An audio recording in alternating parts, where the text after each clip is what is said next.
اس حوالے سے بات کر رہے ہیں شہریار بٹ صاحب ہمیں جوائن کر رہے ہیں، معاشی تجزیہ کار ہیں۔ شہریار صاحب شکریہ آپ کے وقت کے لیے۔ یہ کیا وجہ سمجھتے ہیں بنیادی طور پر ہم یہ دیکھ رہے ہیں کہ آخری جو کاروباری ہفتہ ہے اس میں پاکستان سٹاک مارکیٹ جو ہے وہ بلند ترین سطح پر پہنچی، پھر عالمی معاشی ادارے جو ہیں وہ بھی پاکستان کی معیشت کو پازیٹیو اشاریے دے رہے ہیں؟ تھینک یو سو مچ۔ دیکھیے اگر ہم ریسنٹ سرج جو پاکستان سٹاک مارکیٹ میں آیا اگر ہم اس کی بات کریں تو ہم نے دیکھا کہ آئی ایم ایف کا پروگرام ڈیلے ہو رہا تھا،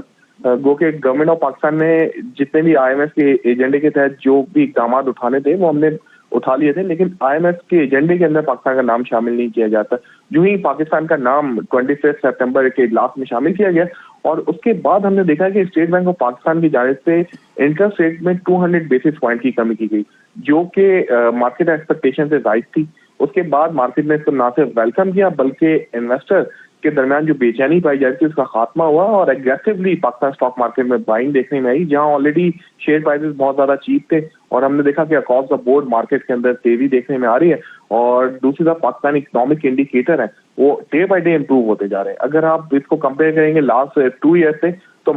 جو باٹم آؤٹ ہو گئی ہمیں لگتا ہے ہماری اکانومی اب ریکوری فیز کے اندر داخل ہو گئی، خاص طور پہ کار سیلز امپروو ہو رہی ہیں اور آئی ٹی کی ایکسپورٹ جیسا بتایا گیا ہے کہ اس میں 27% امپروومنٹ دیکھنے میں آ رہی ہے۔ ٹیکسٹائل ایکسپورٹ زمانے کے بعد ہم دیکھ رہے ہیں $3 ارب کے نمبرز کو ٹچ کیا اور اس کے ساتھ ساتھ ریمیٹنسز $2.9 بلین باہر سے موصول ہیں، تو کرنٹ اکاؤنٹ ڈیفیسٹ ہمارا پازیٹیو سائڈ پہ نظر آ رہا ہے۔ انٹرنیشنل لینڈرز ایک بار پھر رضامند ہو گئے پاکستان میں لینڈنگ کرنے کے لیے اور ساتھ ساتھ گورنمنٹ آف پاکستان اپنی کوششیں کر رہی ہے جس کی وجہ سے جو ہمارا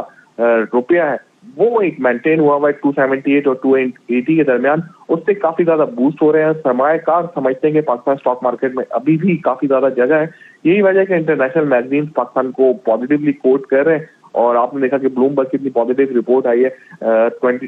نہ صرف 2024 میں بلکہ اگر ہم یہ بات آپ کو ایک سال پہلے لے جائیں تو جون 2023 سے جو سرچ شروع ہوا ہے پاکستان سٹاک مارکیٹ میں تقریباً مارکیٹ وہاں سے 40,000 سے زائد پوائنٹ کا اضافہ کر چکی ہے اور ہم نے نہ صرف ریسنٹ ہسٹری میں لیکن پاس ہسٹری میں بھی ہم نے اس طرح کی پرفارمنس نہیں دیکھی جو دنیا کی کسی اور سٹاک مارکیٹ نے دی ہو۔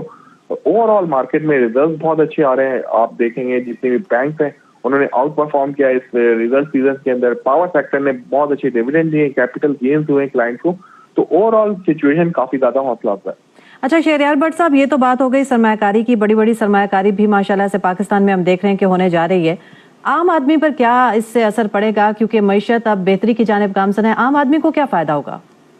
دیکھیں عام آدمی کے لیے فوری طور پہ کوئی ریلیف ملنا تو بہت زیادہ مشکل ہے کیونکہ پاکستان اس وقت اپنے ایک اصلاحات کے ایجنڈے کو لے کر آگے بڑھ رہا ہے اور گورنمنٹ آف پاکستان اگر چاہتی ہے کہ ملک میں فردر اور چیزیں بہتر ہو تو ہمیں ہمارے خیال میں انہیں کوئی اصلاحاتی ایجنڈے کو فردر آگے بڑھانا پڑے گا۔ ہم نے دیکھا نگراں حکومت کے دور میں بہت بہتر طریقے سے اصلاحاتی ایجنڈے کو قائم کیا گیا جو کہ غیر مقبول فیصلے مزید ہمیں کرنے ہوں گے۔ ہمیں ٹیکس نیٹ کو بڑھانا ہوگا جس کے اندر جو ہمارے جو شعبے ٹیکس نیٹ کے اندر نہیں ہے جس میں خاص طور پہ تاجر برادری ہو گئے یا پھر فرٹیلائزر ایگریکلچر سائٹ کے سیکٹر ہیں ان کو ہمیں ٹیکس نیٹ کے اندر لے کر آنا پڑے گا۔ جب ہم دیکھیں گے چیزیں رفتہ رفتہ بہتر ہوں گی تو اس کے ثمرات عام آدمی بھی نظر آئیں گے، خاص طور پہ عام آدمی کے لیے اگر اسٹاک مارکیٹ کی بات کریں، اگر جو انویسٹ کرتے ہیں اسمال انویسٹر وہ اسٹاک مارکیٹ سے ڈائریکٹلی فائدہ اٹھا رہے ہیں۔ یہ بہت بدقسمتی ہے کہ پاکستان میں اسٹاک مارکیٹ کی طرف رجحانات ابھی بھی بہت کم ہے، ہمارے یو آئی این نمبر بہت زیادہ کم ہے، لوگ زیادہ تر ریل اسٹیٹ میں یا ڈالرائزیشن یا گولڈ میں دوسری طرف انویسٹمنٹ کرنے کو ترجیح دیتے ہیں۔ اگر وہ پاکستان اسٹاک مارکیٹ میں انویسٹمنٹ کرنے کے لیے آئے تو یقینی طور پہ بہت زیادہ فائدہ اٹھا سکتے ہیں اور آگے بھی مارکیٹ میں بہت زیادہ پوٹینشیل ہے۔ آن دا ادر ہینڈ جب بھی پاکستان اسٹاک مارکیٹ اچھا پرفارم کرتی ہے تو Pakistan stock market one of those institution جہاں بالکل ڈیجیٹل ہے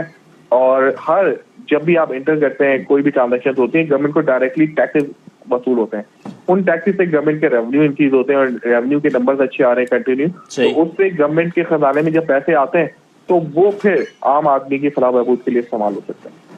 ٹھیک ہے، بہت شکریہ شہریار بٹ صاحب، آپ ہمارے ساتھ موجود تھے آپ کے قیمتی وقت کے لیے۔ اور ادھر ایس آئی ایف سی کے تعاون سے دیوان فاروق موٹرز نے انجینئرنگ ڈیولپمنٹ بورڈ کے تحت الیکٹرک وہیکل کی پروڈکشن کا آغاز کر دیا ہے۔ رواں سال جون میں دیوان فاروق موٹرز نے ایکو گرین موٹر لمیٹڈ کے ساتھ 100 VE الیکٹرک وہیکل کی تیاری کے لیے ٹول مینوفیکچرنگ معاہدے پر دستخط کیے تھے۔ اس پیش رفت کے نتیجے میں دیوان فاروق موٹرز لمیٹڈ کے حصص کی قیمت 1.8% اضافے کے ساتھ 52.3 روپے تک پہنچ گئی ہے جو قابل ستائش ہے۔